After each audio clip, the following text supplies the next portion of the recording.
Bienvenue dans cette nouvelle vidéo de libmodular. À l'occasion de la release de la version 0.30.0, on va faire un petit tour d'horizon des nouveautés qui ont été introduites récemment. On va parler de Spec OpenAPI, de serveur MCP HTTP et de quelques autres petites choses. Donc on va pas tergiverser, on va rentrer dans le vif du sujet directement. On va se rendre sur le repository. D'ailleurs, vous pouvez parcourir le changelog et voir toutes les nouveautés qui ont été introduites. J'ai essayé tant bien que mal de documenter les changements, mais tout est public, vous pouvez accéder à tous les changements. Donc ce qu'on va faire, on va déjà cloner le code. Alors c'est parti, on clone le repository, on fait pnpm install pour mettre les dépendances, donc évidemment ça ne marche pas, pnpm install, donc ça va prendre un certain temps, mais je les ai en local, donc théoriquement ça va les résoudre assez rapidement. Donc on voit que ça a installé les dev dependencies, etc. pour faire tourner les exemples. Maintenant ce qu'on va faire, c'est qu'on va builder les exemples afin de pouvoir lancer le playground et voir ce qui a changé. Donc ici dans VS Code, je vais ouvrir le code que j'ai ici. Dans les exemples, on voit que j'ai mon product qui est playground, qui est mes différentes apps qui sont ici. Donc ce qu'on va faire pour bien montrer les nouvelles fonctionnalités, on va se rendre dans le playground et on va désactiver, parce qu'elles sont activées par défaut, les nouvelles fonctionnalités. Donc ce que je vais faire, c'est que je vais totalement commenter ça pour introduire les fonctionnalités une à une. Donc, pourquoi c'est rouge ici? Oui, évidemment. Hop. On va également commenter ça. Voilà. Donc je vais rebuilder les exemples ici, et ce que je vais faire, là on voit, vous voyez, toutes les targets qui sont disponibles. Ce que je vais faire, c'est que je vais lancer le serveur express par exemple. Donc ici, je le lance ici, ça ne marche pas non plus, hop. Ici, on voit, vous voyez, qu'il m'a monté tous les use cases, donc ça c'est du classique, et que l'application écoute sur 743. Notez bien ici le log, mounting static dir, et ensuite on est en listening. Donc si j'ouvre l'application ici, on voit le playground, donc je vous l'accorde, c'est pas joli, mais ça montre en fait les différentes apps, donc une app d'hôte qui permet de s'authentifier, une app Spotify-like qui permet de créer des albums, les albums qui sont créés, et une app de trading qui permet de passer des ordres et de lister les ordres. Donc on voit par exemple en fonction de l'authentification qu'il y a des contrôles qui sont disponibles ou non. Si je m'authentifie ici en admin par exemple, regardez bien en bas les actions qui sont disponibles, hop, je m'authentifie, et voilà, j'ai les use cases qui ont une policy authentifiée qui sont apparus. Et si je me log out, voilà, ça demande la confirmation, hop, ils ont disparu. Donc là, ce n'est pas le but de reparcourir le playground, mais si vous voulez jouer avec, voilà comment ça fonctionne. Donc ce qu'on va faire, c'est qu'on va essayer d'ouvrir ici la spec OpenAPI qui est listée à gauche, mais on voit qu'elle n'est pas disponible, parce que par défaut, elle n'est pas exposée. Donc on va venir décommenter ce qu'on avait commenté ici. Donc ce qui nous intéresse, c'est celui-là, et on va venir l'activer ici. Donc vous voyez, il s'agit juste d'activer un booléen. Ici, si je me rends là et que je rebuild mes exemples, que je redémarre mon serveur, hop, on voit qu'il y a une nouvelle ligne qui est apparue qui dit qu'on a monté la OpenAPI spec à /API/OpenAPI.json. Et si j'actualise ici, hop, on voit ma spec OpenAPI. Alors celle-là, c'est Firefox qui le formate comme ça, mais on peut voir la version brute en JSON. Donc tout ça est généré automatiquement en fonction de ce qu'il y a dans les use cases. On ne va pas les parcourir ensemble, mais je vous laisse les regarder. Ils sont disponibles sur le repo. Typiquement, l'input d'un use case s'est transformé en input de l'endpoint avec le bon type, etc. Et si on veut l'ouvrir avec Docker, donc là par exemple j'ouvre ici, évidemment je n'ai pas démarré Docker, donc je vais prendre cette commande, hop, et je vais la démarrer ici. Voilà, ça m'a démarré le container Swagger API, donc il est public, vous pouvez y accéder aussi, avec le Swagger JSON que j'ai défini, ainsi que les credentials qui permettent de s'authentifier et de pouvoir effectuer des actions. Donc si je viens actualiser ici mon Swagger, je vois que la spec OpenAPI que j'ai ici, elle est exposée de façon classique dans mon Swagger, et je vois par exemple, si je veux créer un album, ici, on voit que tout est décrit, donc les inputs, l'artiste qui est optionnel, le book qui est un fichier. Si je fais try it out, vous voyez, il y a automatiquement les exemples qui se mettent, la valeur, etc. Donc c'est le fait d'avoir des data types très riches dans libmodular et les use cases qui permet de faire une documentation également très riche. Donc vous voyez, même la réponse, elle est décrite de façon explicite, on n'a pas des fausses valeurs dedans, etc.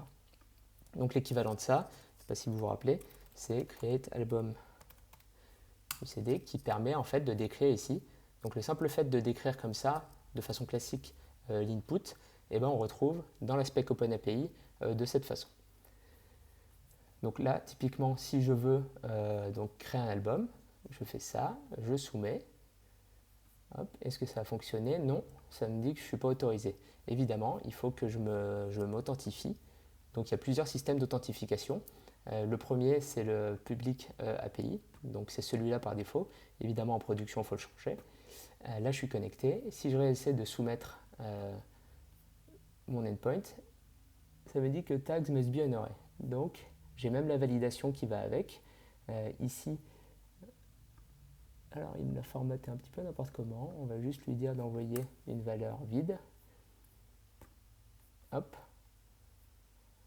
Donc, il continue évidemment de ne pas fonctionner. Alors, qu'est-ce qu'il envoie? Ah, on voit qu'il envoie la string vide. Donc, c'est ça qui pose problème. Si j'envoie électronique, hop, je pense que c'est le fait qu'il soit nullable qui fait que ça ne fonctionne pas. Bon bref, vous avez l'idée, donc l'effet démo classique. Et si je veux m'authentifier par exemple ici, hop, j'essaie. Donc là, comme vous pouvez le voir, c'est l'équivalent qu'on a ici. Hein. C'est exactement la même chose.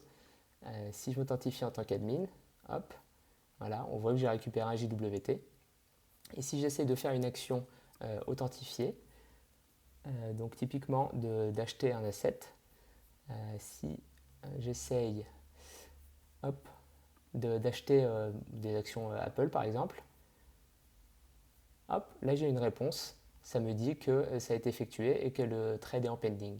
Alors je peux bourriner sur l'endpoint, et si je viens actualiser ici et que je me reconnecte, donc évidemment il ne veut pas, et bien vous voyez, on voit là tous les ordres que je viens de passer et le SSE, le système de SSE qui permet de lister le prix. Donc évidemment c'est des faux prix d'action, mais on voit que tout communique en fait. Que je fasse une action ici ou ici, c'est exactement la même chose. Donc voilà pour le côté OpenAPI. Donc comme vous pouvez le voir, c'est juste d'activer ici un flag pour le faire fonctionner. Et maintenant on va faire la même chose avec le serveur MCP. Donc même chose, on va venir activer ici le serveur MCP et je vais aussi activer deux flags que j'ai dû introduire pour le moment qui permettent en fait de skipper l'authentification. Donc je vous vois faire les gros yeux, mais donc attention, il faut bien les activer en local développement. Et ensuite, il faut que je vois comment, par exemple, dans Claude, on peut passer des headers HTTP. Pour l'instant, ce n'est pas décrit dans la documentation, donc ça viendra assez prochainement. Donc voilà, là maintenant, j'ai activé le fait d'exposer le serveur MCP. Je ne sais pas si vous vous souvenez, ici, on avait les logs qui permettaient d'exposer l'OpenAPI ou par exemple le static dir, etc. Et maintenant, on va rebuilder et on va voir que si on redémarre, donc ça je peux le couper, ça ne sert plus à rien. Si on le redémarre, hop, on voit qu'il est venu monter une nouvelle chose. Donc c'est tout le système MCP sur /MCP. Et on va regarder dans Claude maintenant comment interagir avec nos use cases en utilisant un petit peu d'IA. Donc le seul truc, c'est que le MCP ne fonctionne pas avec Claude. Je ne peux pas, ici par exemple dans Claude, vous voyez, dans Customize, Connectors, ici il faut que je vienne connecter un nouveau Custom Connector. Et donc si je fais ça et que je fais ça, Claude ne va pas me laisser le sauvegarder parce que j'utilise localhost. Donc pour ça, on va utiliser ngrok, donc http 7443. Et là, on voit que j'ai créé un tunnel pour pouvoir accéder à mon localhost 7443 ici. Donc ce qu'on va faire, c'est cette URL qu'on va utiliser dans Claude pour connecter le serveur MCP. Hop, si je reviens là, et que je viens connecter mon serveur MCP, hop, je l'ajoute. Donc là, il essaie de se connecter. Hop, on voit qu'il est venu détecter tous les tools qui ont été exposés exactement de la même façon que la spec OpenAPI. Donc on voit que j'ai mon sign-in, mon create album, etc. Et là, les tools sont disponibles pour Claude. Donc, qu'à cela tienne, on va essayer de l'utiliser. On va lui dire list all the orders passed earlier. On va voir s'il comprend. Donc, on va essayer de mettre les logs du serveur. Vous voyez, on commence à recevoir des calls sur le /mcp. Ici. Et voilà, il me demande si je l'autorise à appeler le tool. Donc évidemment oui. Et là on voit, vous voyez, que les calls MCP arrivent tout doucement. Donc évidemment les warnings, parce que j'ai skippé le check de l'API publique et de la sécurité. Donc encore une fois, ne faites pas ça en production. C'est juste pour jouer pour le moment. Et là, vous voyez, on voit qu'il y a tous mes ordres qui sont disponibles dans Claude, de la même manière que je les avais ici. Donc ici, je peux continuer avec lui, je vais lui dire cancel the order starting by. Hop, on va tenter ça. Voilà, il essaie de trouver les tools. Hop, il a identifié qu'il y avait un tool disponible pour faire ça.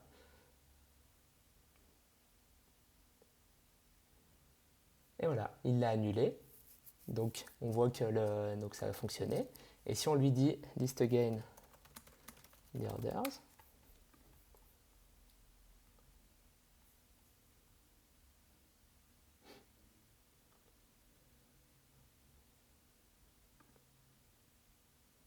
évidemment ça peut prendre un certain temps.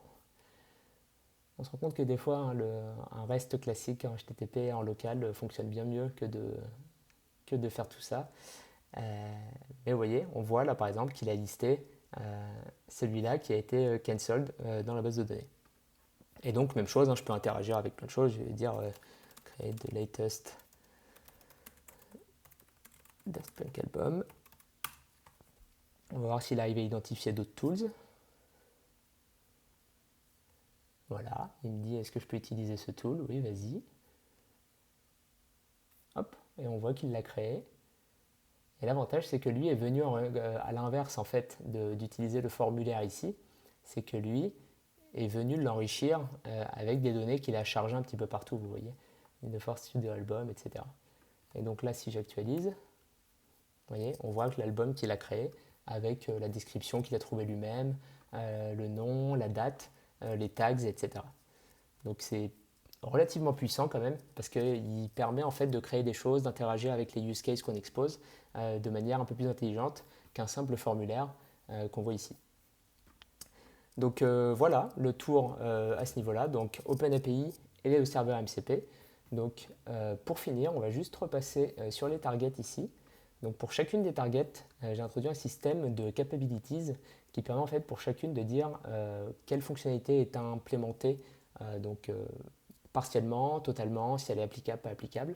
Et on voit ici, vous voyez que le serveur Express est quasiment implémenté complètement. Il y a juste le MCP évidemment, parce que par exemple pour l'authentification, il faut implémenter le système OAuth, ce qui n'est pas fait actuellement. Donc c'est à faire. Et là, juste pour finir, on peut revenir ici.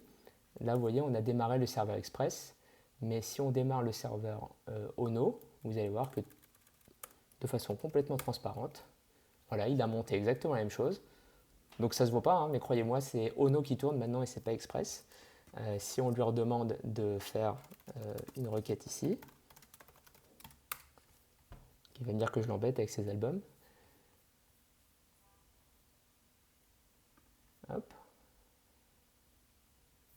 Et voilà, il a fait la requête sur Ono comme ça.